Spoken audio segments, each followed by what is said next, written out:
Why am I a slave in the digital age? Before we get into this video, I guess I want to explain what this is. So I keep a blog. My name is Jack. It's called Master of None. It's not an extremely famous blog that none of y'all have ever heard of. It's got like 5 likes every time I post, stuff like that. But I ran across something the other day, and it was one that I wanted to turn into a video because I think that could be fun to do, and I want to see if that's something that interests me and that I get joy out of, and fulfillment, which is something we're going to talk about today. So let's get into it.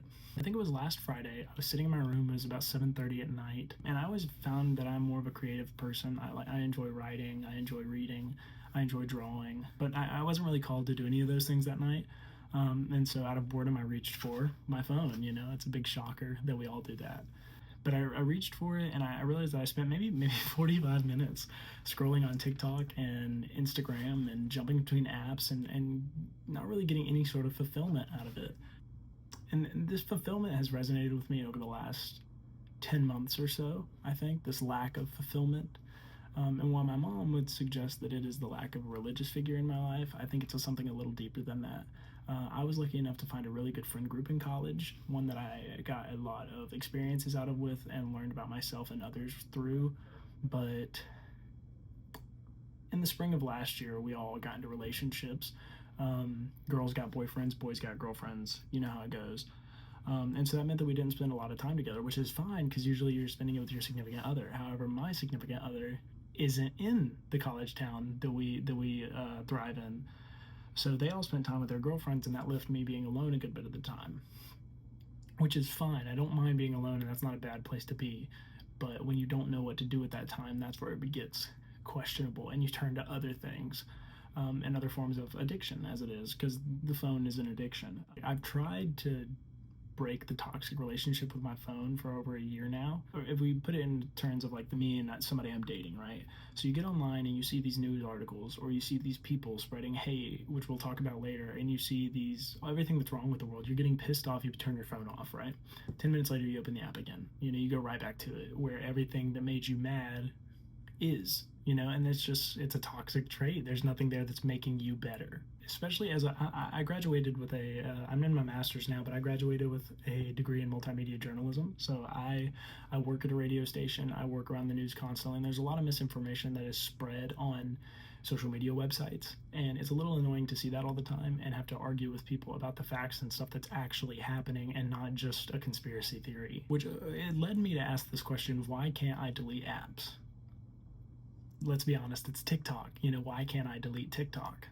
I've never had an issue with Instagram. I've never scrolled on Instagram for hours. I mean, I've really just looked at pictures of, my friends and posted ones for others to let them know what I'm doing.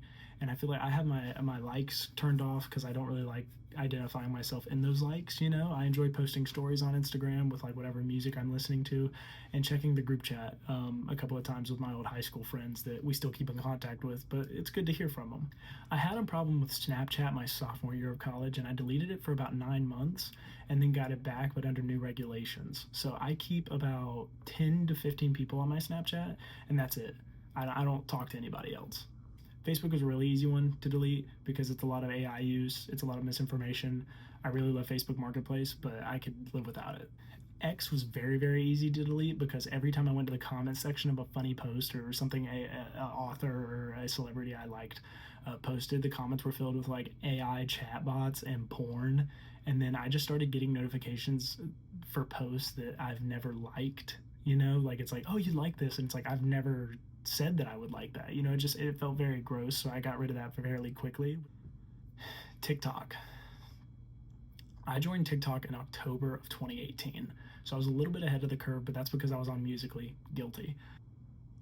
I loved it, and it was a lot of fun. I've had 2 accounts over that time. One for, I was just posting videos, and the other one was for music specifically.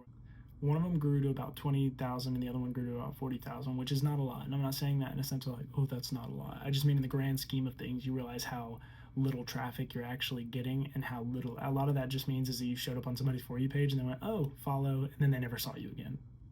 I think it's crazy because you can become famous for having a highly sought after physique or doing some dances to an unreleased snippet from an artist we've never heard of. And I hate the way that it's completely taken over our generation's mind. I've noticed in myself, I've grown more anxious day in and day out and overthinking the most mundane things. For instance, I was sitting at the dining hall one day and I was getting something from a salad, and a girl came up and talked to me. She was like, "What's your name?" and all this. And I was like, "Oh, it was good to meet her." I walked away thinking that was weird. It was normal interaction. I got back to the table. I was like, what is wrong with my brain to where I can't process meeting somebody new? I've also hated that we can't relish in boredom anymore or uncomfortable situations. If you're at a party, you're scrolling the weather app. I know that's a joke amongst a bunch of boys our age, that you're at a party and you see a cute girl and you just check the weather app to look like you're doing something. Relish in that. Be uncomfortable. Figure out ways to get out of that. Like, my addiction to this app has done nothing but weigh me down, and I really want to get rid of it.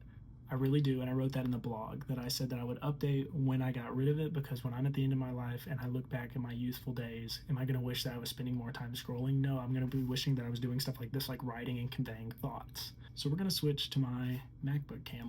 Hey, it's me from the video you were just watching, but from my laptop. So I wanted to record this. This is me deleting TikTok. As we know, it's no longer available on the App Store, and I just deleted TikTok. It is currently not on the App Store, so it's gone now. You may be asking yourself, "Oh, Jack, why did it take so long to delete? What was the last straw?" Stuff like that. And I'm going to tell you, it was this. Not this specifically, in the way that you might think.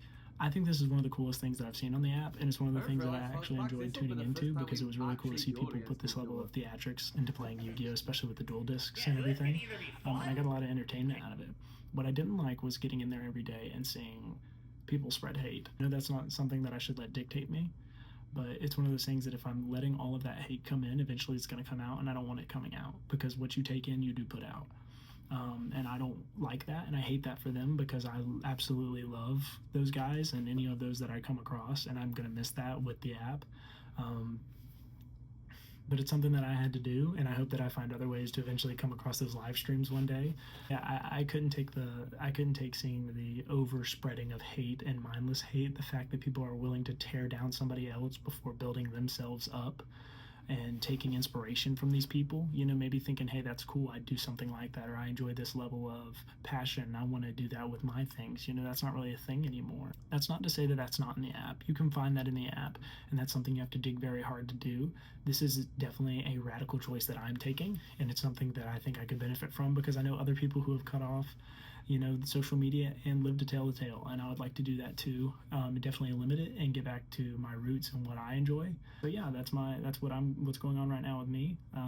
We'll see if I ever update this. But yeah, I hope to no longer be a slave in the digital age.